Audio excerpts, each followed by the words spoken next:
हाँ जी, ਇਹ ਜਿਹੜੀ ਇਹਦੇ ਬਾਬਤ ਹੋਰ ਜਾਣਕਾਰੀਆਂ ਮੈਂ ਉਹ ਇਹ ਹੈ ਕਿ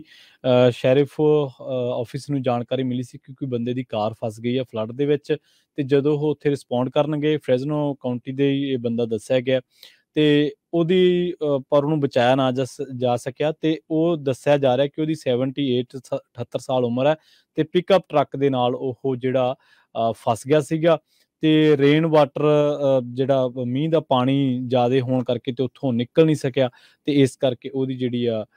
ਮੌਤ ਇਸ ਮਸਲੇ ਦੇ ਵਿੱਚ, ਇਸ ਪੂਰੀ ਬਿਪਤਾ ਦੇ ਵਿੱਚ ਕਹਿ ਲਓ, ਮੁਸੀਬਤ ਦੇ ਵਿੱਚ ਉਹ ਹੋ ਗਈ ਆ ਜੀ। ਜੀ ਸੋ ਬਿਲਕੁਲ, ਜੇ ਓਵਰਆਲ ਸਟਾਕਟਨ ਏਰੀਏ ਦੇ ਵਿੱਚ ਵੀ ਬਹੁਤ ਫਲੱਡਿੰਗ ਆਈ ਹੈਗੀ ਆ। ਸੋ ਓਵਰਆਲ ਕਹਿੰਦੇ ਜਿਹੜਾ ਐਟਮੋਸਫੇਰਿਕ ਰਿਵਰ ਆ ਇਹ ਡੈਡਲੀ ਸੀ, ਤੇ ਕੈਲੀਫੋਰਨੀਆ ਦੇ ਵਿੱਚ ਜਿਹਦੇ ਨਾਲ ਬਹੁਤ ਸਾਰੇ ਏਰੀਏ ਦੇ ਵਿੱਚ ਫਲੱਡਿੰਗ ਹੋਈ ਆ, ਮੱਡ ਸਲਾਈਡ ਹੋਏ ਹੈਗੇ ਆ। ਜਿੱਦਾਂ 580 ਦੇ ਉੱਤੇ ਇੱਕ ਪੂਰਾ ਲੈਂਡਸਲਾਈਡ ਹੋਇਆ, ਤੇ ਜਿਹਦੇ ਨਾਲ ਪੂਰੇ ਦਾ ਪੂਰਾ 580 ਹਾਈਵੇ ਆ ਕਾਫੀ ਲੰਮਾ ਸਮਾਂ ਜਿਹੜਾ ਬੰਦ ਕਰਨਾ ਪਿਆ ਹੈਗਾ ਆ। ਸੋ ਟਰੀ ਲੋਕਾਂ ਦੇ ਬਹੁਤ ਡਿੱਗੇ ਆ, 2 ਲੱਖ ਦੇ ਕਰੀਬ ਲੋਕਾਂ ਦੀ ਬਿਜਲੀ ਜਿਹੜੀ ਆ ਉਹ ਬਿਜਲੀ ਤੋਂ ਬਿਨਾਂ ਰਹੇ ਕਈ ਘੰਟੇ, ਤੇ ਰੈਕਡ ਬ੍ਰੇਕ ਹੋਇਆ ਸੈਨ ਫਰਾਂਸਿਸਕੋ ਦੇ ਵਿੱਚ ਰੇਨ ਦਾ, ਤੇ ਸਨੋ 3-3 ਫੁੱਟ ਤਾਈਂ ਜਿਹੜੀ ਪਈ ਹੈਗੀ ਆ। ਵੈਸੇ ਤਾਂ ਵਧੀਆ ਆ ਕਿਉਂਕਿ ਆਪਾਂ ਨੂੰ ਚਾਹੀਦੀ ਆ ਸਾਰਿਆਂ ਨੂੰ, ਤੇ ਆਉਣ ਵਾਲਾ ਜਿਹੜਾ ਹੁਣ ਆ ਰਿਹਾ ਐਟਮੋਸਫੇਰਿਕ ਰਿਵਰ, ਉਹ ਕਹਿੰਦੇ ਇੰਨਾ ਹੀ ਡੈਡਲੀ ਨਹੀਂ ਹੋਊਗਾ, ਇੰਨਾ ਖਤਰਨਾਕ ਨਹੀਂ ਹੋਊਗਾ, ਪਰ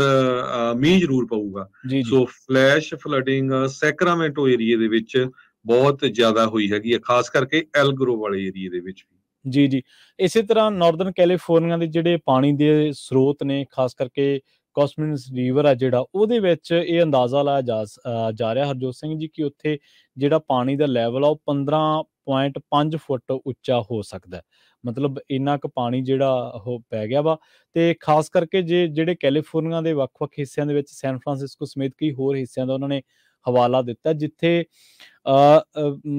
5.33 ਇੰਚ ਤੋਂ ਜ਼ਿਆਦਾ ਮੀਂਹ ਪੈ ਗਿਆ ਹੁਣ ਤੱਕ। ਮਤਲਬ ਇਹ ਇੱਕ ਰਿਕਾਰਡ ਲੈਵਲ ਤੱਕ ਹੀ ਜਾ ਸਕਦਾ। ਕਹਿੰਦੇ ਵੀ 1994 ਦੀ ਗੱਲ ਆ, ਜਦੋਂ ਨੈਸ਼ਨਲ ਵੈਦਰ ਸਰਵਿਸਿਜ਼ ਵਾਲਿਆਂ ਨੇ ਦੱਸਿਆ ਸੀਗਾ ਵੀ ਇਹਨਾਂ ਇਲਾਕਿਆਂ ਦੇ ਵਿੱਚ 1994 ਦੇ ਵਿੱਚ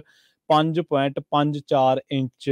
ਜਿਹੜਾ ਮੀਂਹ ਸੀਗਾ ਉਹ ਇੱਕ ਦਿਨ ਦੇ ਵਿੱਚ ਪਿਆ ਸੀਗਾ, ਤੇ ਇਹ ਵਾਲਾ ਜਿਹੜਾ ਹੁਣ ਮੀਂਹ ਪੈ ਰਿਹਾ ਹੈ ਇਹਨਾਂ ਇਲਾਕਿਆਂ ਦੇ ਵਿੱਚ, ਇਹ 5.33 ਹੈ। ਯਾਨੀ ਕਿ ਜੇ ਇਹ 5.54 ਤੇ ਚਲਾ ਜਾਂਦਾ ਤਾਂ 1994 ਤੋਂ ਬਾਅਦ ਪਹਿਲੀ ਵਾਰੀ ਪਿਆ ਇੰਨਾ ਜ਼ਿਆਦਾ ਮੀਂਹ ਦਾ ਰਿਕਾਰਡ ਜਿਹੜਾ ਸੈੱਟ ਹੋ ਗਿਆ। ਤੇ ਇਸ ਕਰਕੇ ਉਹ ਕਹਿੰਦੇ ਕਿ ਆਉਣ ਵਾਲੇ ਜਿਹੜੇ 48 ਘੰਟੇ ਹੈ, ਇਹ ਐਕਸਪੈਕਟ ਕੀਤਾ ਜਾ ਰਿਹਾ ਕਿ ਜਿਹੜੇ ਪਾਣੀ ਦੇ ਜਿੰਨੇ ਵੀ ਸਰੋਤ ਨੇ, ਦਰਿਆ ਨੇ ਜਾਂ ਹੋਰ ਨੇ, ਤਾਂ ਉਹਨਾਂ ਦੇ ਵਿੱਚ ਪਾਣੀ ਦਾ ਜਿਹੜਾ ਲੈਵਲ ਆ ਉਹ ਹੋਰ ਵੀ ਵਧੂਗਾ। ਹਾਲਾਂਕਿ ਉਹਨਾਂ ਨੇ ਇਹ ਵੀ ਕਿਹਾ ਵੀ ਫਿਲਹਾਲ ਖਤਰੇ ਦੀ ਕੋਈ ਗੱਲ ਨਹੀਂ ਹੈ, ਪਰ ਇੰਨਾ ਜ਼ਰੂਰ ਹੈ ਕਿ ਪਾਣੀ ਦੇ ਜਿੰਨੇ ਵੀ ਸਰੋਤ ਨੇ ਉਹ ਭਰਪੂਰ ਹੋ ਚੁੱਕੇ ਨੇ ਪਾਣੀ ਦੇ ਨਾਲ। ਜੀ